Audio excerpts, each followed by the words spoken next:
सिलसिला शुरू करते हैं और पहले लाइव कॉलर हमारे साथ जुड़ चुके हैं। मुकेश हमारे साथ फोन लाइन पर बने हुए हैं। Mukesh, good afternoon. बताइए क्या सवाल है आपका। हेलो हेलो जी बताइए, सवाल कौन सा है आपका। नमस्कार। दोनों प्रस्तुत करता हूँ और दोनों विशेषज्ञों को भी मेरा बहुत बहुत शुभ अपराह्न की 12 बज चुके हैं। गौरांग शाह का मैं बहुत पुराना प्रशंसक रहा हूँ, विशेषकर वो जो हिंदी भाषा बोलते हैं उसका काफी हकीकत में हो जाता हूँ मैं। उनसे मैं थोड़े 2 सवाल पूछना चाहता हूँ। इसमें टाटा मोटर है, एक टाटा पावर है। तो टाटा मोटर जो मैंने लिया हुआ 373 में 100 लिए हुए हैं, टाटा पावर 414 में 100 लिए हुए हैं। मेरा लंबा नजरिया है, इसके लिए मुझे क्या करना चाहिए? बिल्कुल, तो टाटा मोटर्स पीवी के आपके पास 100 शेयर्स हैं और जो आपका बाइंग प्राइस है वो है 373। हालांकि 351 पर आज कारोबार करता हुआ। आज शेयर में 1.5% की तेज़ी भी है, लेकिन टाटा पावर की बात करें तो 100 स्टॉक आपके पास इसके भी हैं और 414 के भाव पर ये भी आपकी खरीदारी का जो स्तर है उससे नीचे कारोबार करता हुआ और आज हल्की गिरावट के साथ भी कामकाज करता हुआ। चूँकि आपका सवाल गौरांग सर से है तो टाटा पावर पर गौरांग जी आपसे राय जानना चाहूँगी, क्या ख्याल है आपका टाटा पावर और टाटा मोटर्स दोनों पर। सबसे पहले तो इनको सादर प्रणाम मुकेश जी को हमारे तरफ से, और शब्दावली का जो प्रयोग किया उसके लिए बहुत बहुत धन्यवाद। सराहना करने के लिए आपका बहुत बहुत धन्यवाद। तो मुकेश जी देखिए, टाटा मोटर्स पर जो विभाजन हुआ है 2 हिस्सों में, टाटा मोटर्स पीवी और टाटा मोटर्स सीवी, ये विभाजन के पहले हमारी काफी लंबे समय से खरीदारी की राय टाटा मोटर्स में रही थी। विभाजन के पश्चात जो 2 हिस्से हुए उसके कारण हमारी जो रिसर्च टीम है वो अभी फिलहाल रिव्यू कर रही है हमारी जो पहले खरीदारी की राय थी। तो रिव्यू में होने के कारण मैं प्रतिबद्ध हूं, विशेष रूप में टिप्पणी नहीं करूंगा टाटा मोटर्स पीवी को लेकर के या फिर सीवी को लेकर के, लेकिन इनका इतना बिल्कुल कह सकता हूं कि ये जो विभाजन हुआ है उससे कारोबार की नीति जो है आने वाले भविष्य में वो बहुत ही कारगर और निर्णायक साबित होने की पूरी पूरी संभावना है, और दोनों ही कंपनियों की मैनेजमेंट अपने कारोबार में आगे बढ़ते हुए कामकाज करेगी। जेएलआर को लेकर के थोड़ी बहुत तकलीफ दिक्कत पिछले कुछ तिमाही नतीजों में हमने देखी, लेकिन वो भी सुधरने के आसार नजर आते हैं। तो एक सक्षम और मजबूत कंपनी है टाटा मोटर पीवी और टाटा मोटर सीवी। विशेष रूप में टिप्पणी नहीं करूंगा क्योंकि रिव्यू में है। दूसरा प्रश्न इनका टाटा पावर पे है। निश्चिंत होकर के मुकेश जी आप बने रहे। ऊपरी स्तर पर आपने खरीदा है और अगर मौजूदा स्तर पर जहां पर मेरे ख्याल से 375 के आसपास मौजूदा स्तर चल रहा है, अगर आपके पास निवेश लायक पूंजी है और निवेश कर सकते हैं लंबी अवधि के लिए, जितनी भी मात्रा में आपके पास पूंजी है लंबी अवधि के लिए, तो आप टाटा पावर में अपना निवेश और भी जोड़ सकते हैं।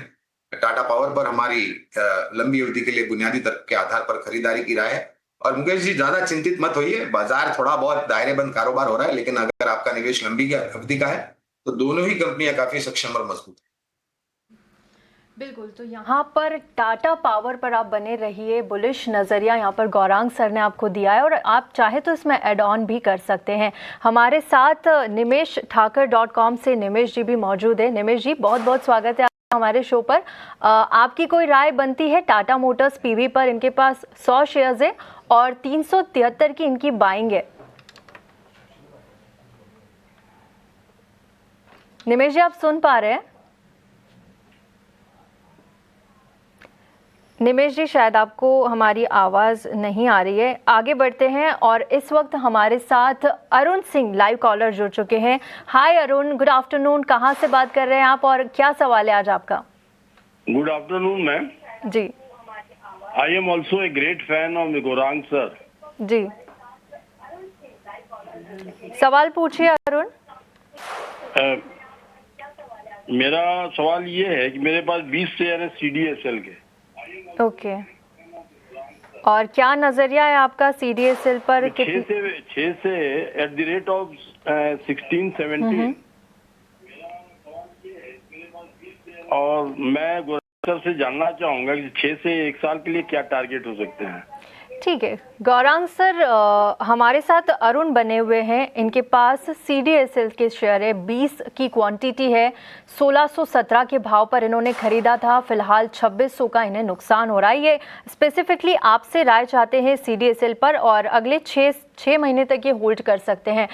सर क्या राय होगी आपकी, और एक बार आप प्लेटफॉर्म शेयर्स पर भी अपनी राय रखिएगा। बिल्कुल। तो अरुण जी बहुत बहुत धन्यवाद शब्दावली और प्रशंसा करने के लिए। बहुत बहुत धन्यवाद, आपको भी प्रणाम हमारे तरफ से।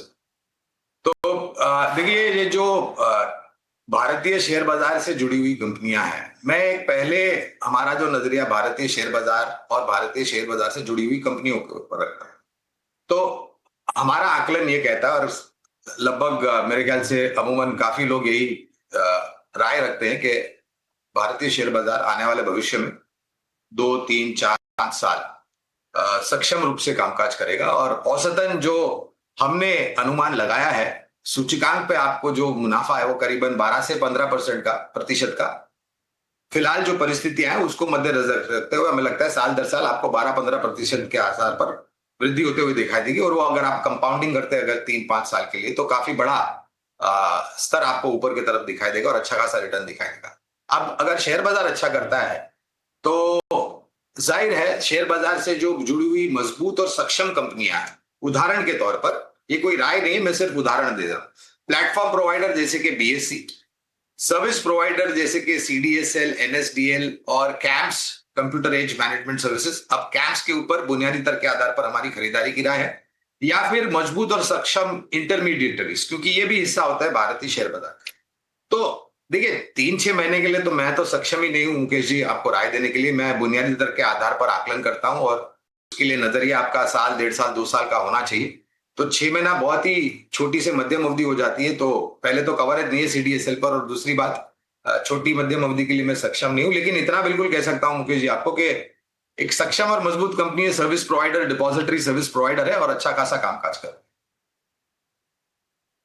बिल्कुल, तो लंबी अवधि के लिए पूरे ही प्लेटफॉर्म स्टॉक्स पर ये राय, और CDSL पर भी ये राय गौरांग जी की ओर से आती हुई।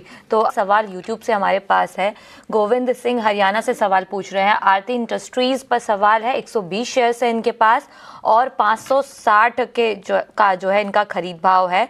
हालांकि इनके खरीद भाव से तो काफ़ी नीचे चल रहा है शेयर, 367 के लेवल पर कारोबार कर रहा है, और आज हल्की खरीदारी है, लेकिन इनको नुकसान होता हुआ। दूसरा शेयर है पास पटेल इंजीनियरिंग, उसके 960 शेयर है इनके पास, और 52 के लेवल पर इन्होंने खरीदा है, और वहां से काफ़ी ज़्यादा टूट चुका है शेयर। 30 रुपए का भाव आज चल रहा है, और आज भी 2% की गिरावट के साथ कारोबार करता हुआ, और 20,000 से ऊपर का नुकसान यहाँ पर इन्हें होता हुआ। हालांकि इनका नज़रिया कितने समय का है ये हमें पता नहीं है। गौरांग जी आपके पास आना चाहूँगी। आरती इंडस्ट्रीज़ काफ़ी लंबे समय से होल्ड कर रहे हैं ये, और 560 का इनका लेवल है इनके खरीद भाव से नीचे।